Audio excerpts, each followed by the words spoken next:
तो योग की काफी सारी पढ़ाई कर लेने के बाद और प्रैक्टिस कर लेने के बाद अगर आपके जीवन की नौका अभी भी बैलेंस में नहीं आ रही है तो ये वीडियो आपके लिए है। इस वीडियो को देख लेना और इसको अपनी लाइफ में प्रैक्टिस कर लेना। हमारी बॉडी में होता है मन, पृथ्वी, अंतःकरण।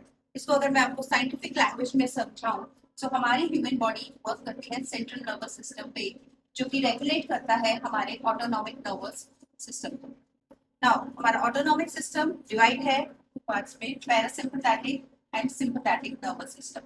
Sympathetic nervous system is responsible for fight and flight, alertness। हम अपने दिन भर की जितनी भी एक्टिविटीज करते हैं वो हम अपने सिंपैथेटिक नर्वस सिस्टम को एक्टिव करके करते हैं। And parasympathetic nervous system is responsible for rest, healing and digest. हम अपने दिन भर की जितनी भी एक्टिविटीज अलर्ट होके जब करते हैं तो हम अपने सिंपैथेटिक नर्वस सिस्टम को ज्यादा एक्टिवेट कर लेते हैं, और जिससे कि हमारा पैरासिम्पैथेटिक सिस्टम इतना एक्टिवेट नहीं होता है, जिससे कि बॉडी में डिसबैलेंसेस आते हैं। और जब पैरासिम्पैथेटिक सिस्टम में डिसबैलेंस आते हैं तो बॉडी हील नहीं कर पाती है अपने आप को। तो जब बॉडी हील नहीं करती है तो बॉडीज में आती है आधीज और व्याधीज, जिसको हम बोलते हैं डिजीज।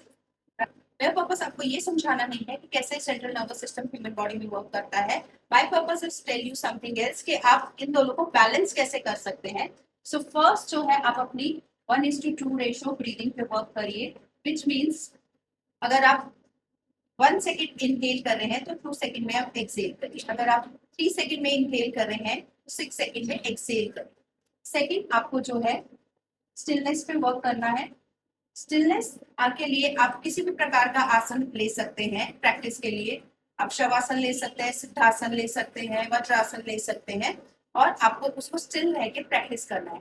स्टिलनेस को आपका सेंट्रल नर्वस सिस्टम बहुत इजीली रिकॉग्नाइज करता है। जब आपका सेंट्रल नर्वस सिस्टम आपकी स्टिलनेस को रिकॉग्नाइज करता है तो आपका सिंपैथेटिक और पैरासिम्पैथेटिक नर्वस सिस्टम दोनों ही बैलेंस में आ जाते हैं। थर्ड, आपको अपने सेंसरी लोड को कम करना है। सेंसरी लोड को अपने कम करने के लिए हम अपने दिन भर की जो भी एक्टिविटीज करने के लिए सेंसरी लोड ज्यादा लेते हैं, अपनी सेंसेस को ओवर यूज करते हैं अपनी इच्छाओं की पूर्ति के लिए, तो वो लोड जो है आपको कम करना है। चौथा जो आपको प्रैक्टिस करना है वो आपको प्रैक्टिस करना है अवेयरनेस। योगा में इसको बोलते हैं साक्षी भाव। ये बहुत ही अच्छी मेडिटेशन की मैं आपको टेक्निक बता रही हूँ। आपको साक्षी भाव से अपने थॉट्स, अपने इमोशंस को सिर्फ वॉच करना है। आपको कोई भी उसके थ्रू जजमेंटल नहीं होता है। आपको जस्ट अवेयर होके अपनी थॉट्स, अपने इमोशंस, अपने आप को ऑब्जर्व करना है साक्षी भाव में। देन फिफ्थ जो आप इसमें प्रैक्टिस कर सकते हैं वो अपनी अपनी ब्रीदिंग को बेटर करना है। जब भी आप ब्रीदिंग करते हैं आपको पहले आपके लोअर लोब में एयर भरेगी, देन मिडल में, देन अपर लोब में। अगर आप ऑलरेडी इसी ढंग से ब्रीदिंग करते हैं तो आप करेक्ट ब्रीदिंग करें। लेकिन अगर आप जब ब्रीदिंग करते हैं पहले आप चेस्ट में एयर भरते हैं, फिर मिडल में, फिर लोअर लोब में, तो ये इनकरेक्ट ब्रीदिंग है।